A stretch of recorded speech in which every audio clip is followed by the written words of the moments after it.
Also, this evening, we have new information in our investigation into an East Palo Alto nonprofit that steered hundreds of thousands of dollars to its own employees and family members.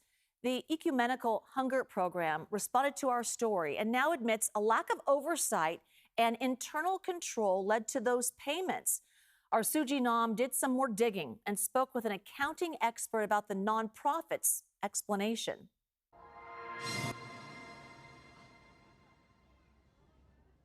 Ecumenical Hunger Program opened its doors more than 50 years ago in East Palo Alto, feeding and providing resources to those in need.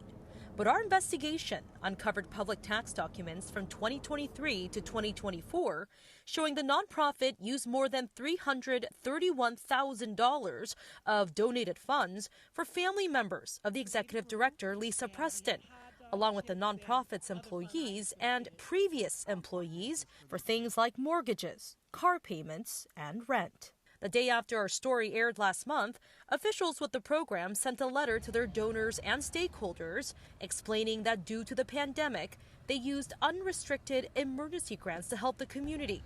We asked them multiple times if they'd sit down with us. They provided a statement, reading in part, quote, EHP worked quickly to develop and introduce its family sustainability program.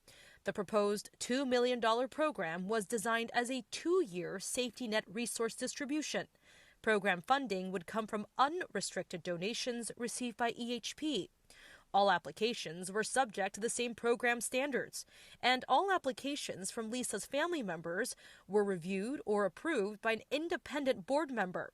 Neither Lisa nor any of her family members was involved in the decision-making process relating to grants issued to Lisa's family members. If the organization is saying that this is unrestricted funding, I would be curious what the funding sources were, what those donors' expectations were for those funds. Brandon Phillips formerly taught at Cal State East Bay, specializing in nonprofit oversight. Oftentimes, unrestricted funds typically come from private donors, but they do give funding in the expectation that it will be allocated in specific ways or go to specific services that they believe the organization is carrying out. In the statement, the nonprofit spokesperson also said, quote, in their haste to quickly provide relief, programs experience weakness in oversight and internal controls.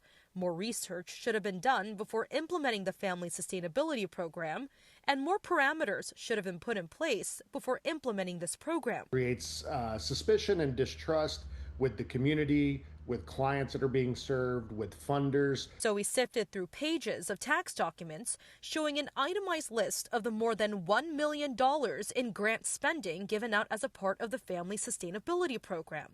We calculated payments into 2 groups.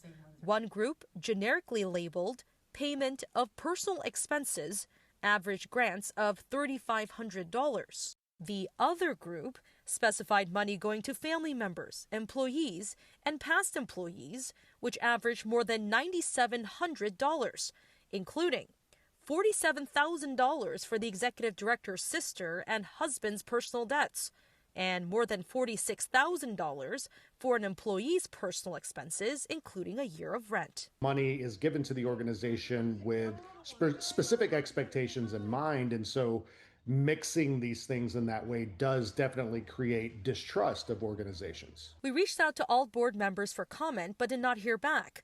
In response, a spokesperson sent another statement saying in part, quote, funding decisions were made through an independent review process that EHP believed was fair, objective, and focused on the needs of applicants, including eligible employees of the organization. In the wake of our story, East Palo Alto Mayor Webster Lincoln also weighed in, sending a note to stakeholders and donors backing Ecumenical Hunger Program.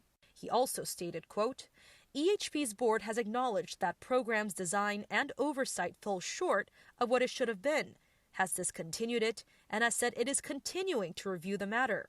I take that acknowledgement and that ongoing review seriously, and I expect EHP to follow through on it with full transparency to its donors and this community.